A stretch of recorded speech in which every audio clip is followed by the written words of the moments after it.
இந்த மீனராசி என்பவர்கள் லாஸ்ட் 1½ வருஷத்துல பார்த்தீங்கன்னா, திருமண வாய்ப்புகள் கைகூடல.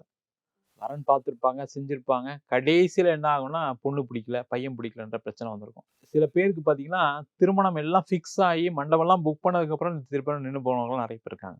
காரணம் கடந்த காலகட்டத்தில அப்படி இருந்தது. ஆனா இப்ப வரக்கூடிய இந்த ராகு கேது பயிற்சி, திருமண வாய்ப்புகளை உறுதியா குடுக்கக்கூடிய பயிற்சியா இருக்கு. அதுல எந்த டவுட்டும் கிடையாது. முக்கியமா பார்த்தீங்கன்னா, நெறைய பேர்களுக்கு மீன ராசி என்பவர்களுக்கு கணவன், மனைவி கூட கருத்து வேறுபாடு. அதனால ஒரு பிரிவினை. அதனால ஒரு சண்டை.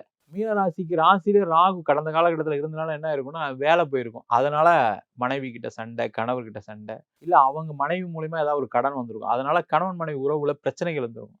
அதனால நெறைய பேர் பிரிந்து வாழக்கூடிய ஒரு சூழல்லாம் இருந்துச்சு. அந்த மாரி இருக்கக்கூடியவர்கள் சேர்ந்து வாழ்வதற்கான வாய்ப்பு. இல்ல கோர்ட் கேஸ், வம்பு வழக்கு போயிட்டாங்க. அப்படின்னா, அந்த கோர்ட் கேஸ், வம்பு வழக்கு முடிஞ்சு, ஒரு புதிய வாழ்க்கையை கிடைக்கக்கூடிய ஒரு அற்புதமான பயிற்சியா இருக்கு. 2ஆம் திருமணம் செய்யக்கூடியவர்களுக்கு ஒரு அற்புதமான வாய்ப்பு இந்த ராகு கேது பயிற்சி பலன்கள்ல இருக்கு.